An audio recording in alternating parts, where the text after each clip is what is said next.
Blending fantasy with the Black Death, A Plague Tale: Innocence tells the heartfelt survival story of two orphans, Amicia and Hugo. Their dynamic shines against a grim backdrop riddled with corpses, Inquisition soldiers out for blood, and thousands of plague-carrying rats. A Plague Tale does an admirable job of making its young protagonists appropriately vulnerable to the surrounding dangers, but the stealth gameplay and puzzles rarely feel imaginative. As a result, the stakes of this seemingly perilous world are undercut.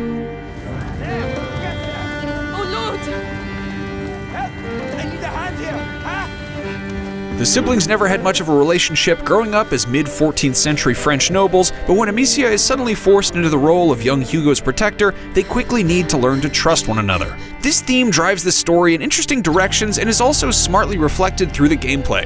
The majority of the 17 linear chapters see you controlling Amicia, with Hugo holding onto your hand by default.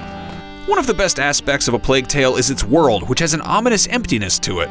Well, besides the overwhelming waves of terrifying rats. Most of the living people that you come across want to kill Amicia, Hugo, and various companions that help you throughout their journey. This foreboding atmosphere matches the dreariness of the areas you'll explore, though they all look far more daunting than they actually are. A Plague Tale sometimes feels like it's nudging you towards safety rather than letting you get the full picture of its fascinating environments. What is shown of the setting, at the very least, helps elevate a story that mixes real history with bits of fantasy in surprising ways.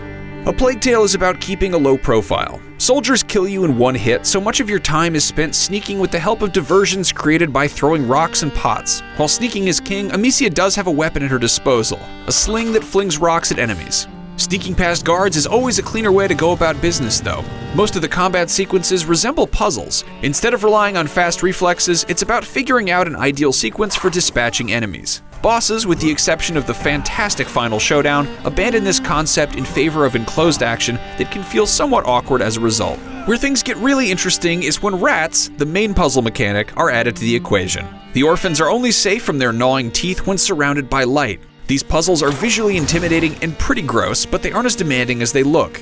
Carrying torches and lit sticks repel rats, and Amicia can light lanterns and fire pits from afar with her Ignifier alchemy ability. A contrasting ability can extinguish flames to sick rats onto soldiers.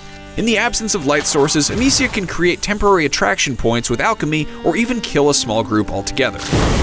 Unfortunately, even as areas and puzzles grow in complexity, it's typically very clear which ability you need to use. Puzzles are often set up specifically for one ability or sequence of abilities, and because you can find more than enough supplies throughout each level, A Plague Tale never really encourages you to make efficient strategies. You can be careless and wasteful, and upgrades from Workbenches make resource management even less important. A Plague Tale's use of these crafting and skill systems isn't tedious, but both features lower the stakes by making everything too convenient and removing the need to make tough decisions. The companions that Amicia and Hugo meet along the way add teamwork to certain puzzles. They turn cranks, pick locks, and knock out soldiers at Amicia's command. These scenarios don't really add much depth, but their presence really helps the unfolding story. The dialogue, from critical cutscenes to small talk, is well written and acted.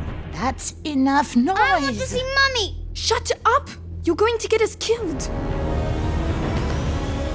A Plague Tale's story of two orphans surviving in a world ravaged by the Black Death is compelling, and the stealth gameplay that runs through it is fine-tuned, but the rat-infested world looks more dangerous than it actually is. Everything from the alchemy abilities to the level layouts feels a bit too guided and straightforward, and the prevalence of crafting materials removes the need to make strategic decisions. For more from A Plague Tale: Innocence, you can watch our video with 20 minutes of gameplay, or for another linear adventure game, watch our review of Close to the Sun. And for everything else, keep it right here on IGN.